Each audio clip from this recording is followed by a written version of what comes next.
Ako si Teacher Hannah, ang teacher ninyo na magtuturo sa inyo ng Homeroom Guidance, Module 11, Quarter 3. Handa na ba kayong matuto at pag-aralan ang module na ito na may pamagat na Express Yourself, Achieve Your Goals? Pagkatapos ng module na ito, ikaw ay inaasahang una, na ilalarawan ang layunin sa tatahaking karera. Pangalawa, nakikilala ang kahalagahan ng kahandaan pang-sarili tungo sa iyong tatahaking karera. Pangatlo, nakagagawa ng action plan para makamit ang iyong tatahaking karera sa buhay. Kapag sinabing career goals mga bata o tatahaking karera, ito yung mga nais mong makamit sa hinaharap, kagaya ng mga propesyon na katulad ng pagiging guro, pagiging sundalo, at iba pang mga pangarap mo kagaya ng pagkakaroon ng kotse, pagkakaroon ng sariling bahay. So, yun yung mga career goals mo. Ang module na ito ay gagawin ninyo sa ikapitong linggo ng ikatlong markahan. Ito ay gagawin ninyo sa loob ng 120 minuto. Ang mga kagamitan na iyong kinakailangan ay una, blankong papel, kinakailangan nyo rin ng kagamitang pangkulay, at lapis o kaya naman ay ballpen. Dito na tayo sa panimulang bahagi ng inyong module. Ano ang nai-imagine ninyo o naiisip nyo sa inyong sarili pagdating ng hinaharap? Naiisip nyo ba mga bata na kayo ay isang sikat na artista? Magaling na doktor? Isang pulis na kagaya ni Cardo Dalisay? O naiisip mo na maging isang guro kagaya ni Teacher Hannah? Ano-ano ang iyong mga pangarap at mithiin sa buhay? Pinapangarap mo bang magkaroon ng isang magandang negosyo? Pinapangarap mo bang maging isang matagumpay na tao? Minimithi mo bang magkaroon ng isang magandang pamilya? Yan ay ilan lamang sa mga pangarap ng mga batang kagaya ninyo. Ano-ano naman ang mga bagay na gusto nyong makamit sa hinaharap? Gusto nyo bang magkaroon ng sariling motor, magandang sasakyan, magarang bahay? Yan ay kadalasang naiisip ng mga batang kagaya ninyo. Kasi kahit nung bata pa si Teacher Hannah, yan din yung mga iniisip kong gusto kong magkaroon nung ako ay bata pa. Kaya naman mga bata, ang module na ito ay dinisenyo para kayo ay gabayan sa mga career na gusto ninyong tahakin para matuklasan ninyo kung ano ba yung mga magagandang propesyon, mga magagandang bagay na maaari ninyong tahakin sa hinaharap. Yan ang gagawin ng module na ito. Tutulungan kayo para maisip ninyo at malaman ninyo kung ano ba ang mga magagandang career na tatahakin ninyo sa hinaharap. Dahil mga bata, sa murang edad, kailangan meron na kayong tinatawag na career goals. Meron na kayong layunin para sa inyong buhay. Kung ano yung propesyon na gusto ninyong tahakin, or kung ano yung kurso na kailangan ninyong kunin sa kolehiyo, kung ano yung mga gusto ninyong matupad kapag kayo ay tumanda na. So, yun yung mga dapat mayroon na kayong nabubuo sa inyong pag-iisip. Meron na kayong layunin na ay paglaki ko, magiging isang mabuting guro ako, ay paglaki ko magiging isang magandang doktor ako. So, meron na dapat kayong career goals, meron na kayong nabubuo dapat sa inyong mga pag-iisip.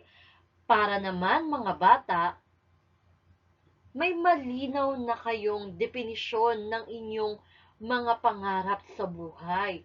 Meron na kayong napipicture out kung ano yung gusto nyong mangyari sa inyong mga sarili pag kayo ay tumanda na. O yung tinatawag ninyong paglaki ko, ako ay magiging ganito. Okay? Dapat meron na kayong layunin sa inyong buhay kung ano ang gagawin ninyo sa hinaharap.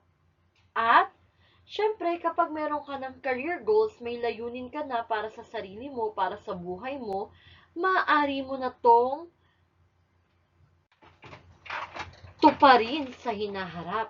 Kasi meron ka nang napipicture out kung ano yung itsura mo paglaki mo, kung ano yung gusto mo paglaki mo. Kaya meron ka nang tatahakin. Alam mo na kung paano gagawing totoo ang iyong mga layunin sa iyong buhay. Ang lesson na ito at yung mga gawain sa module na ito ay ibinigay sa inyo mga bata para bigyan kayo ng oportunidad na mas lalo pang mapaunlad ang inyong mga motivation at magandang pag-uugali sa pag-aaral. Magkakaroon kayo ng motibasyon na mas lalo pang pagbutihin ang pag-aaral at ma-achieve ninyo kung ano yung mga pinapangarap ninyo sa mga buhay ninyo. At para maging ready na rin kayo sa tatahakin ninyong karera sa inyong buhay. Siyempre, kapag may career goals na kayo mga bata, magkakaroon kayo ng motivation na pagbutihin ang inyong pag-aaral para matupad ang pangarap ninyo. At pag meron na kayong motivation na mag-aral lang mabuti at meron na kayong layunin sa inyong buhay kung ano ang inyong tatahakin, magiging ready na kayo sa lahat ng inyong haharaping hamon sa inyong buhay.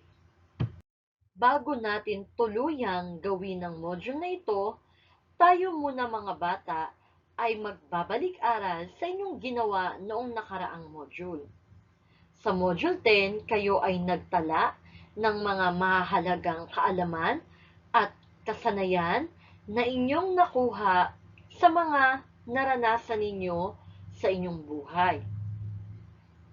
Humanap din kayo ng mga paraan kung paano mapapabuti o mapapaunlad ang mga kasanayan ninyo at ang inyong mga dagdag na kaalaman. So, yan ang inyong ginawa noong nakaraang module.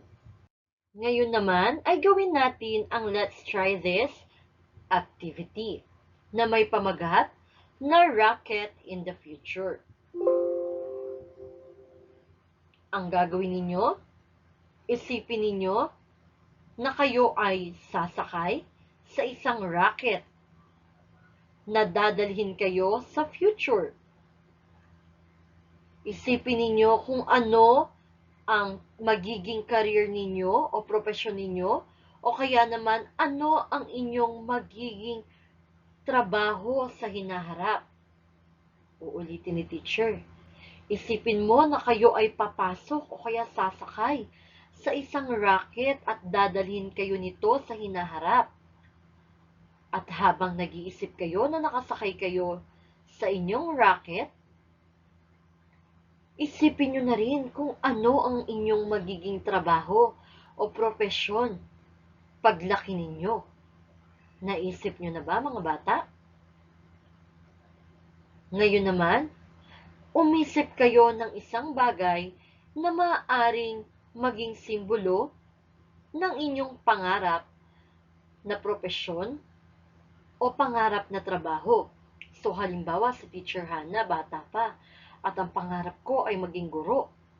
At ang naisip kong simbolo sa aking pangarap ay pisara o blackboard. Pagkatapos, pag naisip nyo na to, ay i-drawing ninyo ang napili ninyong bagay na sumisimbolo sa inyong pangarap. So halimbawa si Teacher Hannah nga, bata pa at ang drawing ni Teacher Hannah ay blackboard. Pagkatapos nun, ay kukulayan ni Teacher Hannah ang kanyang ginuhit. At pagkatapos, susulat din kayo ng maigsing talata tungkol sa inyong pangarap. Sa baba ng drawing ninyo isusulat ang maiksing talata na inyong. Ayan, so halimbawa, ito ang inyong ginuhit. Dodrawing muna kayo ng rocket at isang malaking ulap. At ang simbolo ng inyong pangarap ay ilalagay nyo sa loob ng ulap. So, kagaya ng sinabi ko, kunyari ako ay bata pa. At ang drawing ko sa loob ng ulap ay pisara o blackboard. Pagkatapos sa baba, yung may description or dyan sa guhit, ilalagay ko ang tumutukoy sa simbolo na aking iginuhit. So, halimbawa, ito ang ilalagay ko. Kaya pisara, ang aking iginuhit dahil ang pangarap ko ay maging isang guro. Gusto kong turuan ang mga bata na matutong bumasa at sumulat. Gusto ko din na tulungan sila na matutunan ang iba't ibang aralin sa paaralan para maging matagumpay sa kanilang buhay. So kayo mga bata, halimbawa ang idrinowing nyo naman o iginuhit nyo naman ay baril dahil gusto nyong maging pulis. Maglagay kayo ng maigsing talata tungkol sa inyong iginuhit. Ngayon, pagkatapos nun, ay sasagutan nyo naman ang processing question. Ang unang tanong, ano daw ang inyong nararamdaman habang iniisip ninyo ang inyong pangarap sa hinaharap? Or habang iniisip ninyo kung anong mangyayari sa inyo sa hinaharap? Ano ang inyong nararamdaman? Kayo ba ay masaya? Excited? Ilagay ninyo ang inyong nararamdaman. Pagkatapos, sa pangalawang tanong, madali lang ba o mahirap mga bata para sa inyo ang isipin kung ano ang gusto nyong mangyari sa hinaharap? Kung madali lamang para sa inyo, isulat ninyo ang dahilan kung bakit ito madali. Madali lamang po na isipin ko kung ano yung gusto kong mangyari sa akin sa hinaharap or balang araw. Dahil bata pa lamang po ako, ay pangarap ko na talagang maging guro dahil naging idol ko po ang aking mga naging teacher. Madali lamang po na isipin kung ano yung gusto ko sa hinaharap. Kasi po, ang tatay ko po, yun din po ang trabaho. At dahil sa kanya, yun din po ang gusto kong maging trabaho. Madali lamang po na isipin kung ano yung gusto ko paglaki ko. Kasi po, lagi po akong nanonood ng TV at idol ko po si Cardo Dalisay. Kaya gusto ko po na maging kagaya niya. Mahirap po na isipin kung ano ang mangyayari sa akin sa hinaharap o paglaki ko. Kasi po, hindi ko pa po talaga alam kung ano ang mangyayari sa akin paglaki ko. So, ilalagay nyo lang dyan kung madali lang ba na isipin o mahirap na isipin kung ano ang mangyayari sa inyo pagdating ng araw. Pagkatapos, ipapaliwanag nyo lang kung madali o mahirap. Sa pangatlong tanong, sa tingin nyo mga bata, matutupad nyo ba ang inyong pangarap? At bakit? So, ilalagay nyo lang dyan, sa tingin ko po, matutupad po ang aking pangarap. Kasi po, ako po ay mag-aaral ng mabuti. Sa tingin ko po, matutupad ang aking mga pangarap dahil alam ko po na bibigyan ako ng suporta ng aking mga magulang. Matutupad ko po ang aking mga pangarap dahil meron po akong educational plan para matapos ang aking pag-aaral. So, ilalagay nyo lang dyan kung sa tingin nyo, matutupad nyo ba ang inyong pangarap o hindi? O kung hindi naman, bakit sa tingin niyo hindi nyo matutupad ang inyong pangarap? Sa tingin ko po, hindi ko po matutupad ang aking pangarap dahil Wala pong trabaho si nanay at tatay. Sa tingin ko po, hindi ko po matutupad ang aking pangarap kasi po, hindi ko pa po talaga naiisip kung anong mangyayari sa akin. So, ilalagay mo lang dyan kung bakit sa tingin mo matutupad mo ang pangarap mo at bakit sa tingin mo hindi mo ito matutupad. Dito naman tayo ngayon sa Let's Explore This activity na may pamagat na Career Vision Board. Having an idea what you want to become and what you want to achieve in the future will help you be motivated. So kapag meron ka ng ideya or nabubuo sa isip ninyo kung ano ang gusto ninyong mangyari sa inyo at kung ano yung gusto ninyong makuha sa hinaharap, ay magkakaroon ka ng motibasyon sa iyong buhay. Kaya naman mga bata, para sa activity na ito ang gagawin nyo. Draw pictures that will show your career goals and dreams that you want to achieve in the future. So, idodrawing nyo lang mga bata kung ano yung mga career na gusto ninyong tahakin.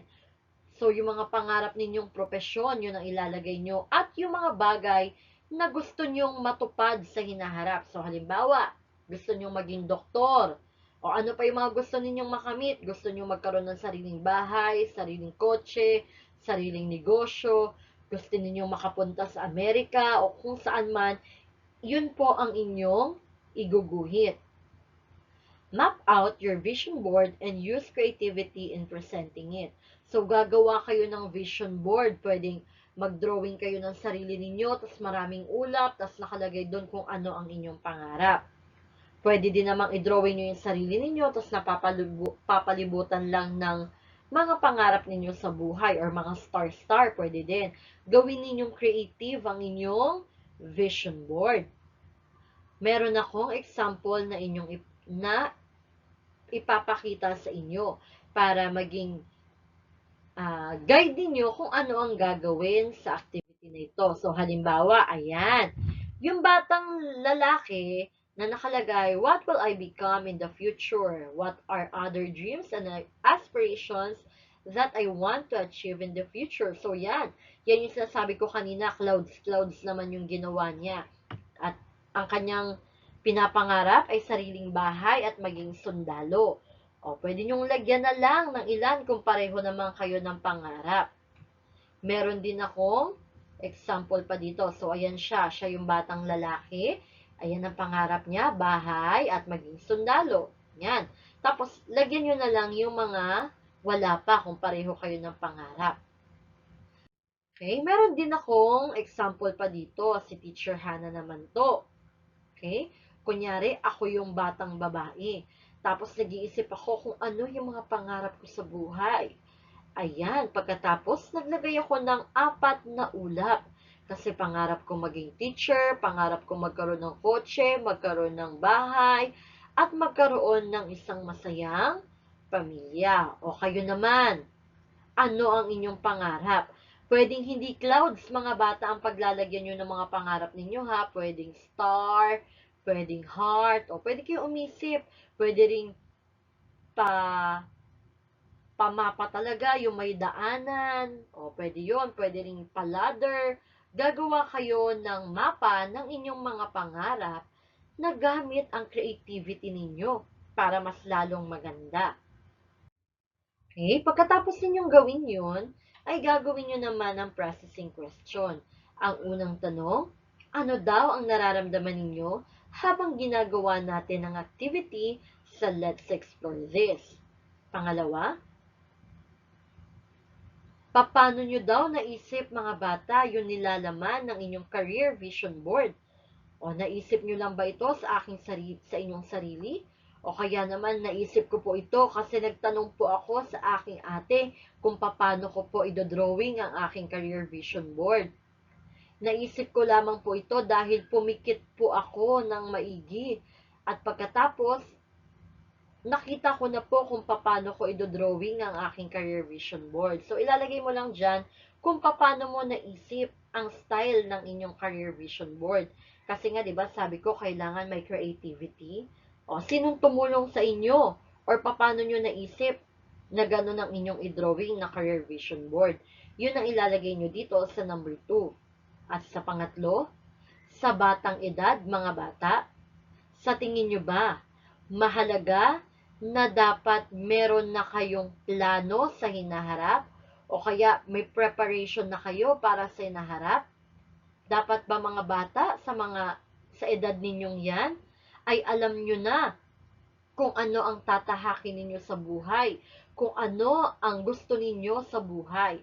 O kung ito ay mahalaga, ilagay nyo lang opo, sa tingin ko, ito po ay mahalaga. Para po, alam ko na kung ano ang gagawin ko sa hinaharap. Para po alam ko na kung anong kurso ang kukunin ko pagdating ng kolehiyo. Para po mas lalo po akong magpursige sa aking pag-aaral dahil meron na po akong plano sa aking future. O kung hindi naman mahalaga, ilagay mo kung bakit hindi mahalaga. Sa tingin ko po, hindi po ito mahalaga kasi masyado pa po akong bata. Sa tingin ko po, hindi po ito mahalaga kasi magbabago rin naman po ang aking isip. O ilalagay mo lang dyan kung ano yung sa tingin mo, mahalaga ba na dapat alam ng mga bata na may pangarap na sila sa hinaharap? O sa tingin mo ba hindi pa dapat iniisip ng mga batang kagaya ninyo kung ano ang mangyayari sa inyo sa hinaharap? Pagkatapos, ipapaliwanag nyo lang kung bakit mahalaga o bakit hindi mahalaga ang pagkakaroon ng plano sa inyong future. Dito na tayo sa keep in mind na may pamagat na be career ready. Being prepared in everything that you do is very important, especially in planning your future. So mga bata, mahalaga na ikaw ay handa sa lahat ng iyong ginagawa, lalo na sa pagpaplano ng iyong kinabukasan. At a young age, you may already dream of becoming a successful doctor, teacher, police, or other dignified profession in the future. So meron sa inyo mga bata na sa murang edad pa lamang ay nangangarap na paglaki o sa hinaharap, kayo ay magiging isang matagumpay na doktor, guro, pulis, at iba pang mga mararangal na propesyon sa hinaharap. As you grow older, those dreams and aspirations will slowly turn into a reality. At sa inyong pagtanda, mga bata, habang kayo ay unti-unting tumatanda or lumalaki, yung mga pangarap ninyo at mithiin sa buhay ay dahan-dahan ninyong matutupad or dahan-dahang magaganap sa inyong buhay. Remember that the fulfillment and achievement of your goals will depend on you. So tandaan nyo mga bata na ang katuparan ng mga layunin at pangarap ninyo sa buhay at kung paano ninyo makakamit ang inyong mga pangarap sa buhay ay nakadepende sa inyo. As early as now, you should build a strong foundation for career readiness. So, habang maaga pa mga bata, kailangan meron ka ng matibay na pundasyon sa pagiging handa mo sa iyong mga tatahaking karera sa buhay. So, dapat mga bata, meron ka ng nabubuong matibay na pundasyon kung paano ka magiging handa sa iyong haharaping propesyon, sa iyong mga pinapangarap sa buhay. The steps below will help you in preparing for your career in the future. So, bibigyan ko kayo ng ilang mga hakbang o ilang mga step para kayo ay matulungan sa pagiging handa ninyo sa tatahakin ninyong karera o propesyon sa hinaharap. Makinig kayo sa ilang steps na aking ibabahagi dahil maaaring makatulong sa inyo ito para kayo ay maging matagumpay sa hinaharap. Okay? Ang unang step, be self-aware. Kailangan mga bata, meron kang kamalayan sa iyong sarili. Dapat kilala mong mabuti ang iyong sarili. Paano ba malalaman, teacher, na ako ay may self-awareness na? O paano ba ako magkakaroon ng self-awareness, teacher?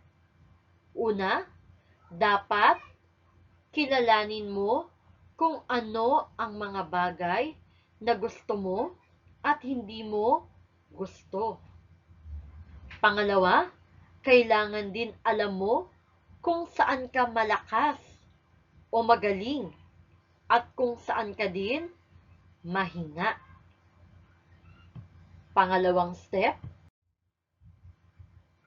identify rules of work at home, school, and community.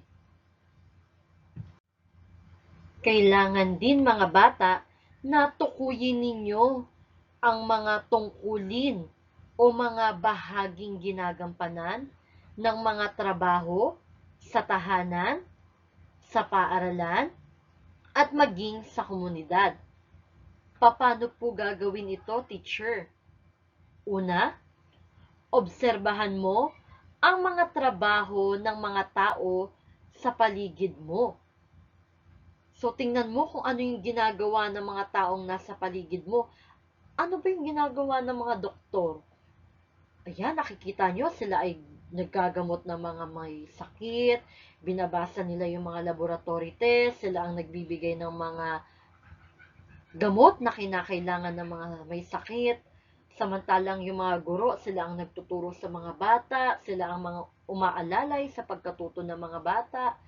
Yun ang gagawin ninyo o obserbahan ninyo yung mga trabaho ng mga taong nakapaligid sa inyo. Pangalawa, learn to value each and every job. Kailangan matuto kayong pahalagahan ang lahat ng bawat trabaho. Kasi lahat naman yan ng trabaho sa paligid ninyo ay mahalaga. Kailangan matuto kayong i-appreciate ang kahalagahan ng bawat trabaho na nasa inyong paligid. Ang sumunod, set career goals. Kinakailangan mong magtakda ng iyong career goals. Kailangan meron ka ng layunin sa tatahakin mong karera o tatahakin mong propesyon at mga pangarap sa buhay. Ano po ang gagawin ko, teacher? Paano ako magsaset ng aking career goals? O paano ko itatakda ang aking mga layunin sa buhay sa aking hinaharap? Una, know the steps needed to achieve your goals.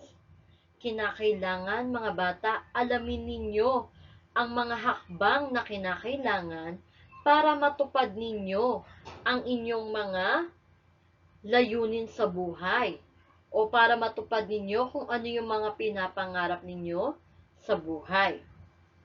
Then, pangalawa, develop related knowledge and skills.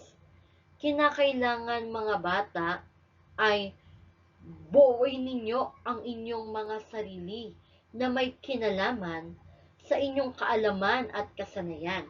So, halimbawa, ang pangarap ninyo ay maging doktor o kailangan pag-igihin ninyo ang inyong kaalaman at kakayahan sa science at sa mga iba pang bagay na may kinalaman sa pagiging doktor. Okay? Pangalawa, ang sabi dyan, you may face challenges in your journey towards achieving your dreams and goals for your future.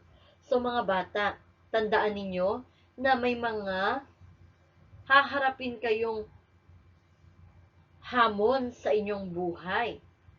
May mga tatahakin kayong hamon habang ikaw ay patungo sa pagkamit mo sa mga pangarap mo at layunin sa hinaharap. Normal lang mga bata na ikaw ay makakaranas ng mga challenges or iba't ibang hamon sa buhay bago mo makamit ang iyong mga pangarap. It is important to ask help and guidance from your parents, teachers, and significant others. Tandaan nyo lang na kahit na may mga hamon kayong hinaharap, mahalaga na humingi ka ng tulong at gabay sa iyong mga magulang, sa iyong mga guro, at sa iba pang mga taong mahalaga sa iyo o sa mga taong nakapaligid sa iyo. Sila ang mga taong handang tumulong o tulungan ka na malagpasan ang mga hamon sa inyong mga buhay at tuparin ang iyong mga pangarap. Kaya huwag kang mahihiyang humingi ng tulong sa kanila at humingi ng gabay sa kanila. At dahil tapos na natin ang keep in mind, dito naman tayo sa you can do it activity na may pamagat na I am career ready. Handa na ako sa aking tatahaking karera sa buhay. Handa na ako sa aking propesyon na tatahakin sa aking hinaharap. Ano po ang gagawin dito, teacher? Complete the table below with your plan of action on how will you achieve your career goals and other aspirations in life. So, ang gagawin nyo lang mga bata ay kukumpletuhin nyo ang table na makikita nyo dyan sa baba ng inyong module or dyan sa inyong module. Okay? Yan ay table ng plan of action kung paano ninyo tutuparin o kakamitin ang iyong mga pangarap sa buhay or paano ninyo tutuparin ang inyong mga minimithi sa inyong mga buhay. Yun lang ang inyong gagawin, kukumpletuhin nyo lang. So, kung meron kayong activity sheet, diretso ng sagot sa activity sheet. Kung wala, ay kukopyahin nyo muna ang table. Ito mga bata, yung table of plan of action na inyong kukumpletuhin. Maglalagay lang kayo ng 3 pangarap ninyo sa buhay o 3 layunin ninyo sa hinaharap at ilalagay nyo rin kung paano nyo matutupad ang mga layunin na ito. Halimbawa, ang goal 1 mo ay makapagtapos ng pag-aaral. O ilalagay mo naman sa what will I do to achieve it is kung ano ang gagawin ninyo mga bata para matupad yung goal 1 ninyo. So, halimbawa, para matupad ko na makapagtapos ng pag-aaral, ang gagawin ko ay mag-aaral ng mabuti hanggang kolehiyo. So, yan ang gagawin niya para makapagtapos ng pag-aaral, mag-aaral siya ng mabuti. Siyempre, kapag hindi ka nag-aral mabuti, magkakaroon ka ng mga subject na bagsak o hindi ka na makakapag-aral dahil mabababa ang iyong mga marka. Kapag hindi mo pinagbuti ang iyong pag-aaral, hindi ka rin naman pupunta sa susunod na level. Kaya kinakailangan niya mag-aral ng mabuti para makapagtapos ng pag-aaral. Pangalawa, pangarap din niya ang magkaroon ng sariling bahay. O ano naman ang gagawin niya para magkaroon ng sariling bahay? Mag-iipon at magsisikap sa trabaho. O yan naman ang kanyang gagawin. O ikaw, magbigay ka nga ng 3 layunin mo sa buhay o 3 pangarap mo sa hinaharap at ilagay mo rin kung paano mo matutupad ang iyong mga pangarap. O halimbawa, ang goal 3 ko naman ay maging isang pulis. O anong gagawin mo para maging isang pulis? Mag-aaral ng mabuti at ipapasa ko ang mga trainings at exam sa pagpupulis. O yan. O ikaw, ano ang gagawin mo para matupad ang 3 pangarap mo? Pag natapos nyo na yan mga bata, ay sasagutan nyo naman ang processing question. Ang unang tanong, among the 3 goals you've listed, which one do you think is easy to achieve and why? Sa 3 pangarap mo o sa 3 layunin mo na inilista kanina mga bata, ano sa tingin mo yung madali at bakit. O halimbawa, di ba yung nilista ko kanina, una, makatapos ng pag-aaral, pangalawa, magkaroon ng sariling bahay, at pangatlo ay maging pulis. O sa tatlong yon, alin kaya sa tingin mo yung nadadalian ka? So halimbawa ako, sa tingin ko po, ang madali ay makapagtapos ng pag-aaral. Dahil alam ko po na ako ay matyaga sa aking pag-aaral, kaya naman alam ko na makakapagtapos ako ng pag-aaral basta gagawin ko ang lahat. Dahil marami namang libreng pag-aaral ngayon, kaya madali ko na yung makakamit kung ako ay magtsatsaga. O ikaw, para sa'yo, alin kaya mga bata sa tatlong sinulat ninyo ang madaling kamitin at bakit? Ilagay nyo yon sa number 1. Pangalawang tanong, alin naman sa tingin ninyo yung mahirap kamitin at bakit? O, halimbawa, akin ang nilagay ko, para sa akin naman po, ang mahirap ay ang magkaroon ng sariling bahay.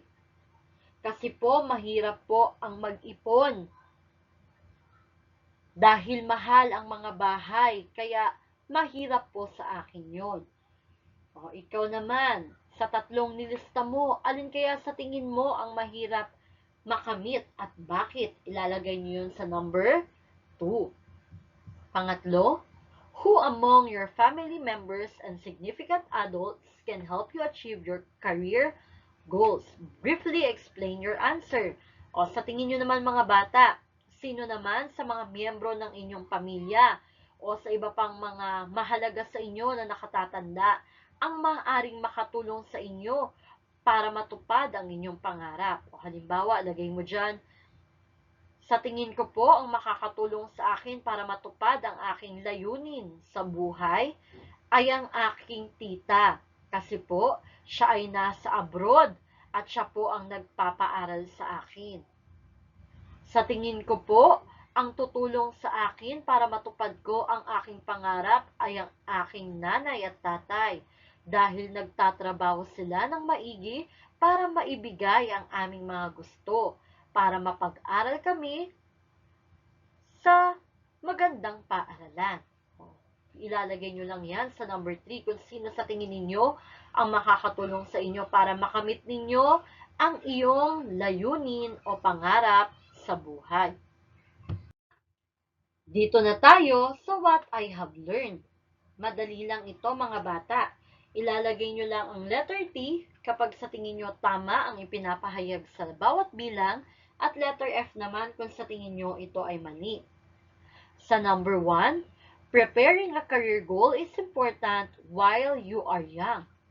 Mahalaga daw mga bata na meron ka ng inihahandang career goals kahit na ikaw ay bata pa. Mahalaga daw na meron ka ng layunin sa iyong buhay para sa iyong paglaki o para sa iyong tatahakin sa hinaharap. Kung sa tingin mo mahalaga na meron ka ng career goals kahit na bata ka pa, ilagay mo ang letter T. Pag hindi naman ito mahalaga, ilagay mo ang letter F. Number 2, you can achieve your dream career without a career goal. O matutupad mo naman daw ang mga pangarap mo sa iyong buhay. Ang mga pangarap mong propesyon kagaya ng pulis, kung wala ka namang career goals or wala kang layunin sa buhay mo, matutupad mo ba ito? Ay, magiging doktor naman ako kahit na hindi ko yan isipin ngayon. Ay, magiging mahusay na guro naman ako kahit na hindi ko pa yan pangarapin ngayon. Sa tingin nyo ba? Kapag ka hindi ka nagkaroon ng layunin sa buhay or wala kang direksyon sa buhay mo kung ano yung gusto mong mangyari, ikaw ba ay magiging matagumpay sa iyong mga pangarap? Kung sa tingin mo, kahit na wala kang career goals, ikaw ay magtatagumpay at matutupad mo ang iyong mga pangarap, ilagay mo ang letter T. Pero kung sa tingin mo, kapag wala kang career goals, hindi mo matutupad ang mga pangarap mo, ilagay mo ang letter F. Number 3, Your talents, abilities, and interests are important in career planning. O yung mga talento mo, yung mga abilidad at interest mo kung saan ka magaling or saan ka mahusay or yung mga interest mo kung ano yung mga gusto mong gawin ay mahalaga sa pagpaplano ng iyong tatahaking karera sa buhay or yung kukunin mong career paglaki mo. O kapag ka nagpaplano ka daw mga bata ng gusto mong mangyari sa buhay mo, mahalaga na i-consider mo kung anong talento meron ka, anong abilidad mo, at ano yung mga interest mong ginagawa. O kung sa tingin mo, nakakatulong ito para mapabuti ang pagpaplano mo kung ano yung gusto mong tahakin sa hinaharap, ilagay mo ang letter T. Pero kung sa tingin mo, yung mga talento mo, yung abilidad mo, at yung interest na meron ka ay hindi makakatulong sa'yo para magplano sa career na tatahakin mo, ang ilalagay mo ay letter F. Number 4. Parents can influence your career decision. O maaari daw maka-impluwensya ang iyong mga magulang sa magiging desisyon mo sa tatahakin mong career paglaki mo. Halimbawa, yung pagiging doktor. O maaaring maka-impluwensya yung mga magulang mo kasi doktor yung nanay mo, kaya gusto mo ring maging doktor. O sa tingin mo, kailangan ba impluwensyahan ka ng iyong mga magulang para kunin yung isang career na gusto mo? Nakaka-impluwensya ba yung mga magulang mo sa mga career or sa mga pangarap mo sa buhay or sa mga desisyon mo sa buhay? Kung sa tingin ninyo, may impluwensya ang mga magulang sa mga desisyon mo sa buhay, lalo na sa iyong hinaharap, ang ilalagay mo ay letter T. Pero kung sa tingin ninyo, hindi dapat kayo ini-impluwensyahan ng iyong mga magulang sa inyong pagdedesisyon para sa inyong hinaharap, para sa career na tatahakin ninyo, ilalagay nyo ang letter F. Then, para naman sa number 5, other people can make career decisions for you. O sa tingin nyo mga bata, yung ibang tao ay pwedeng magdesisyon para sa inyo, para sa hinaharap ninyo. Pwede ba kayong diktahan na sabihin, ay, anak, ang kunin mo doktor, para pag may sakit ako, ikaw ang maggagamot sa akin. Ay, dapat paglaki mo, ikaw ay maging dancer kasi magaling kang sumayaw ngayon. O sa tingin niyo mga bata, dapat ba ang gumagawa ng desisyon para sa inyo ay ibang tao? Kung sa tingin niyo dapat ito ang ilalagay niyo ay letter T. At kung sa tingin niyo hindi dapat ibang tao ang nagdidesisyon para sa gusto nyong tahakin sa hinaharap, para sa magiging karir ninyo sa hinaharap, ang ilalagay nyo ay letter F. Dito naman tayo ngayon sa share your thoughts and feelings na may pamagat na connected ideas. Makikita nyo mga bata na sa inyong module ay may tatlong bilog. Ano po ang gagawin sa tatlong bilog na yan? Isusulat nyo lang yung tatlong natutunan nyo mga bata sa module na ito. Okay? Bibigyan ko kayo ng example. Ang una kong natutunan, teacher, ay maging handa sa lahat ng gagawin sa buhay kahit na bata pa. At ang pangalawa ko namang natutunan ay nalaman ko ang mga dapat gawin para matupad ang aking mga pangarap. O ikaw, ano ang iyong natutunan sa module na ito?